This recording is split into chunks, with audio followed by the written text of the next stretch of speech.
স্বপ্ন পূরণ করো ও গো দয়াময়। তোমার পথে চলতে গিয়ে মরণ যেন হয়। আমার একটা স্বপ্ন পূরণ করো ও গো দয়াময়। তোমার কথা বলতে গিয়ে না পাই যেন ভয়। আমি হৃদয় খুলে আসতে পারি যেন সবার সুখে, আমার নয়ন যেন কাঁদতে পারে মাসলুমানের দুঃখে। আমায় এমন দৃঢ় ঈমান দিও ও গো দয়াময়। তোমার পথে চলতে গিয়ে মরণ যেন হয়। ঠিক কিনা? আমরা কার পথে মরতে চাই? আল্লাহর পথেই আমরা মরতে চাই। ঠিক কিনা?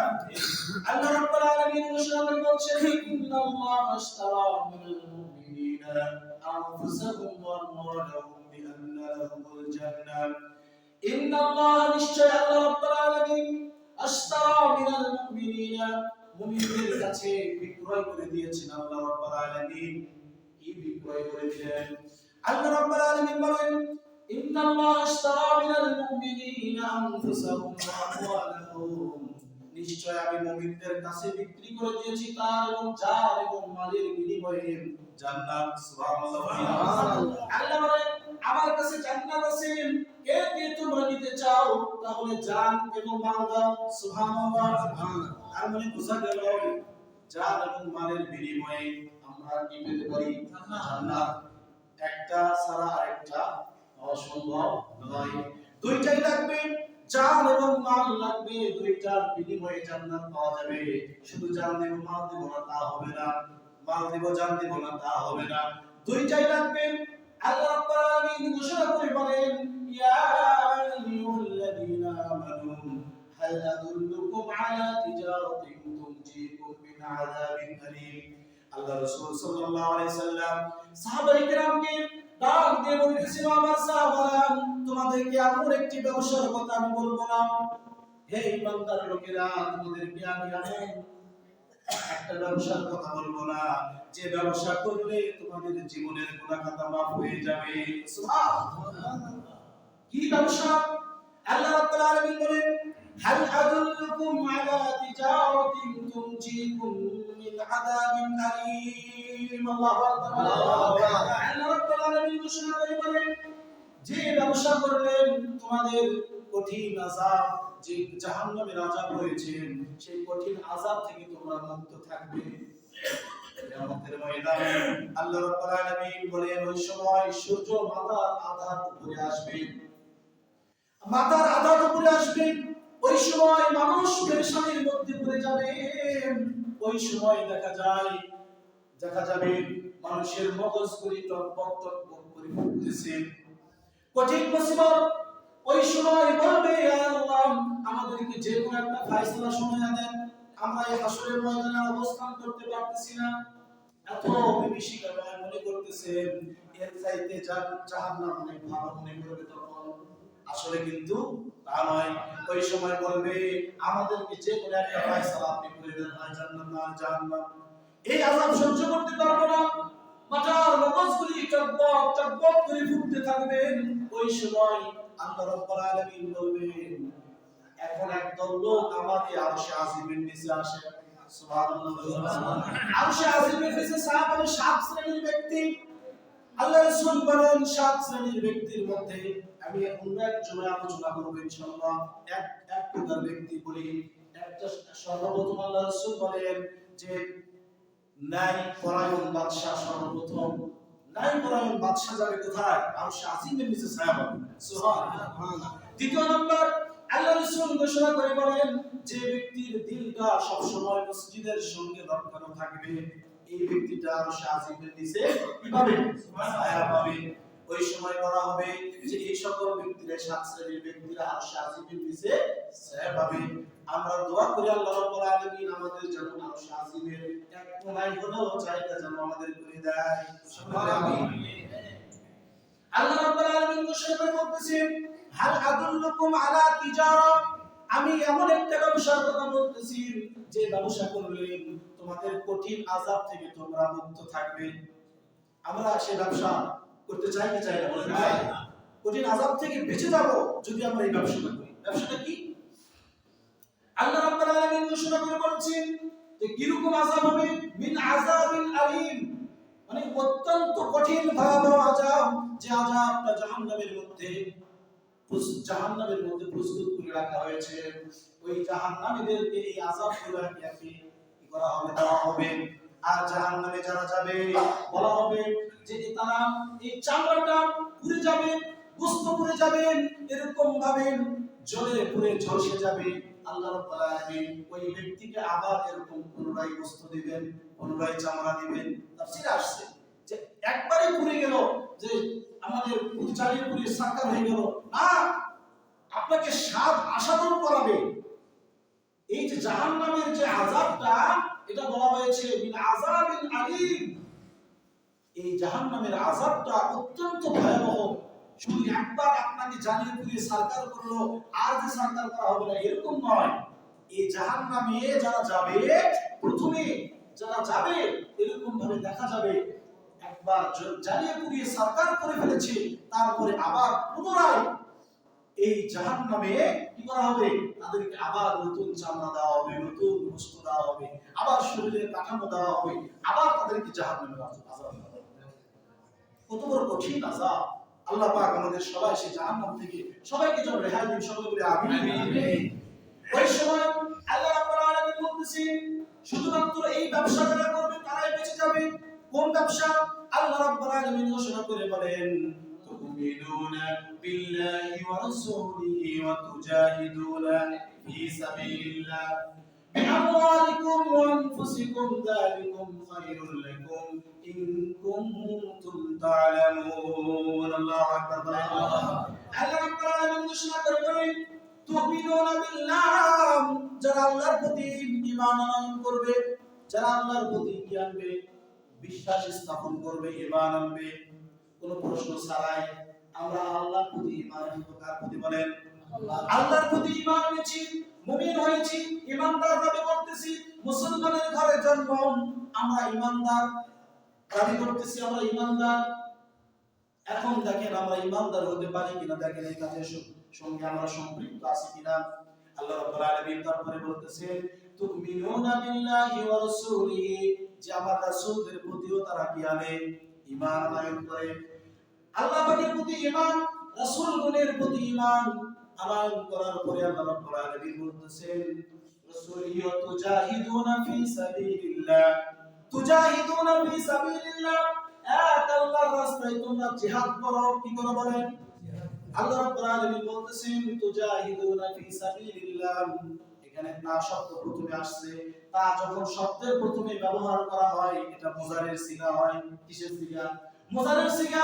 বর্তমান ভবিষ্যৎকে আলোচনা করবে, প্রেজেন্ট ফিউচার। এখানে বলা হচ্ছে তুজাহিদুনা ফি সাবিলিল্লাহ, যারা এক আল্লাহর রাস্তায় জিহাদ করে।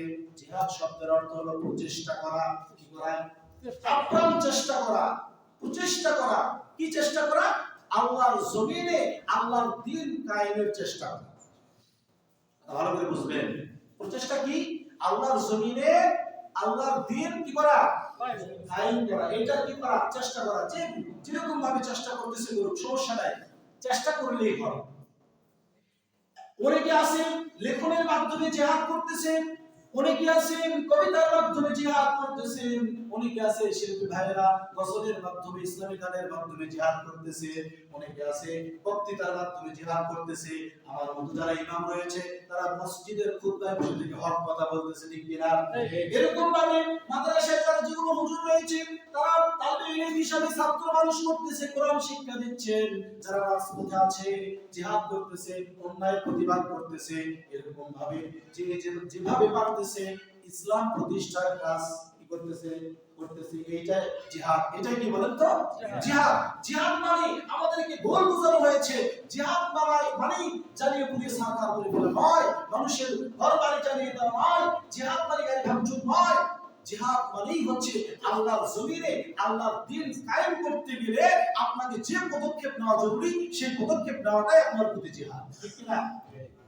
আমাদের জিহাদের ভুল ব্যাখ্যা দেওয়া হয়েছে, আমাদেরকে বোঝানো হয়েছে এরা জঙ্গি, আসলে কিন্তু জঙ্গি নয়। আজকে দেখা যাচ্ছে যে এই মাদ্রাসা পড়ুয়া একজন স্টুডেন্টকে দেখা যায় না যে জঙ্গির খাতায় নাম দিয়েছে। যত প্রকার বড় বড় অপরাধ সংগঠিত হয়েছে স্কুল কলেজ পড়ুয়া ছাত্রদের মাধ্যমেই হয়েছে, মাদ্রাসাগুলির স্টুডেন্টের মাধ্যমে কোনো বড় অপরাধ সংগঠিত হয় নাই। এটা প্রমাণ হয়ে গেছে যে আসলে মাদ্রাসাগুলোতে শিক্ষা দেওয়া হয় ইসলামী শিক্ষা, এই আল্লাহ রাসূলের শিক্ষা, এই শিক্ষাগুলো দেওয়া হয়। তারা কখনোই সন্ত্রাস অথবা উগ্রবাদের সঙ্গে জড়িত নয়। এজন্য বলা হচ্ছে যে যারা আল্লাহর রাস্তায় দ্বীন কায়েমের জন্য চেষ্টা করবে তারাই হলো জিহাদ করতেছে। তারা কি করতেছে বলে? জিহাদ। আর এই জিহাদটা তারা কিভাবে করবে? আল্লাহ রাব্বুল আলামিন ঘোষণা করে বলছেন, তুজাহিদুনা ফি সাবিলিল্লাহি বিআমওয়ালিকুম ওয়া আনফুসিকুম। তারা তাদের মাল এবং জান দিয়ে কি করতেছে? জিহাদ করতেছে। জান এবং মাল দ্বারাই আল্লাহর জমিনে আল্লাহর দ্বীন কায়েম করার কি করতেছে? চেষ্টা করতেছে। একজন ব্যক্তি এরকম ভাবে রাস্তা দিয়ে যাচ্ছে, যাওয়ার সময় রাস্তার প্রতিমধ্যেই দেখতে পাচ্ছি রাস্তার সাইডে একটা কুকুর এরকম ভাবে ক্ষুধার জ্বালায় কাতরাইতেছে, ক্ষুধার জ্বালায় কাতরাইতেছে, এখনই মারা যাবে। ওই ব্যক্তিটা কুকুরের এরকম করুণ পরিস্থিতি দেখে, কুকুরের এরকম ভাবে করুণ পরিস্থিতি দেখে ওই ব্যক্তিটা কুকুরের পাশে বসে গেলেন। কুকুরের পাশে কি গেলেন? বসে গেলেন। যাওয়ার পর কুকুরটা মারা যাবে খাদ্যের অভাবে। ওই ব্যক্তিটা কুকুরের এরকম পরিস্থিতি দেখে বসে থেকে এসে অঝরে কাঁদতেছে। কুকুরের পরিস্থিতি দেখার পরে অধর নয় এসে কাঁদতেছে। এখন আরেকজন ব্যক্তি ওই রাস্তা দিয়েই যাচ্ছে।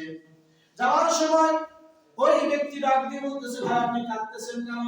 বলতেছে, ভাই কুকুরটা না খেয়ে মারা যাচ্ছে, এই করুণ পরিস্থিতি দেখে আমি কান্না করতেছি ভাই, আমি কান্না ধরে রাখতে পারি নাই, আমার অন্তরে সাড়া দিয়েছেন, আমার এই কুকুরের পরিস্থিতি দেখে আমি অঝরে কাঁদতেছি। তখন ওই ব্যক্তি ডাক দিয়ে বলতেছে, ভাই আপনি কিছু মনে করেন না, আপনার সাথে যে ব্যাগ রয়েছে, থলে রয়েছে, পুটলি রয়েছে, এই পুটলির মধ্যে কি? তখন বলতেছে, এই পুটলির মধ্যে রুটি আছে। কি আছে বলেন? সবাই বলেন কি আছে? রুটি আছে। তখন এই ব্যক্তি ডাক দিয়ে বলতেছে, ভাই আপনি এই ব্যাগ থেকে রুটি বের করে কুকুরকে দিলেই তো খেয়ে কি হয়ে যায়? বেঁচে যায়, তাজা হয়ে যায়। আপনি ওই রুটি দিচ্ছেন না, আপনি পাশে বসে থেকে কাঁদতেছেন। তখন বলতেছে, কাঁদতে তো বসা লাগতেছে না, পয়সা লাগতেছে না, আমি কাঁদতে রাজি আছি কিন্তু রুটি দিতে রাজি নাই। রুটি দিতে রাজি নাই। এখন অনেক মানুষ আছে নামাজ পড়ার কথা আলহামদুলিল্লাহ আগে হাত তুলবে, কিন্তু যখনই ওই নামাজের সাথে সাথে বলা হবে যাকাত হলো ফরজ। যাকাত কি বলেন তো? যাকাত হলো ফরজ। যাকাতটা ফরজ ইবাদত। আজকাল মানুষ নামাজ পড়ার কথা বললে খুশি হয়ে যায়, অথচ যাকাত দেওয়ার কথা বললে তখন মন বেজার। তার মানে বোঝা গেল ওই ব্যক্তির মতো কুকুরের জিকির, ওই ব্যক্তির মতো যে ব্যক্তি কাঁদতেছে, বলতেছে ভাই আমি রুটি দিতে রাজি নাই, কাঁদতে রাজি আছি। তো এই ব্যক্তিটা হলো তার মতো যে নামাজ পড়তে রাজি আছে অথচ যাকাত দিবে না। সম্পদের পাহাড় করতেছে, মনে করতেছে এই সম্পদগুলো আমি কবরে নিয়ে যাব। আজ পর্যন্ত আপনাদের জীবনে কেউ কি 1 টাকার সম্পদ কবরে নিয়ে যেতে পারছে? পারছে কি? না। বলেন, কখনোই পারবে না। কারণ 1 পয়সার সম্পদ দুনিয়া থেকে কোনো ব্যক্তি কবরের জিন্দেগিতে নিয়ে যেতে পারবে না। কারণ ওই সময় টাকা পয়সা ধন দৌলতের কোনো মানই হয় না, কোনো কিছুই আসে যাবে না। বলা হচ্ছে ওই সময় শুধুমাত্র কাজে দিবে বান্দার আমল। কিন্তু কাজে দিবে বলেন তো? বান্দার নেক আমল। কবর বলতেছে আমার কাছে নেক আমল নিয়ে আসো, এই দুনিয়ায় রাজা বাদশা ছিলাম, দেখবো না, আমি শুধু দেখবো নেক আমল। কি বলেন তো? নেক আমল। যারা নেক আমল নিয়ে যাবে কবর তাদের সঙ্গে কি ব্যবহার করবে?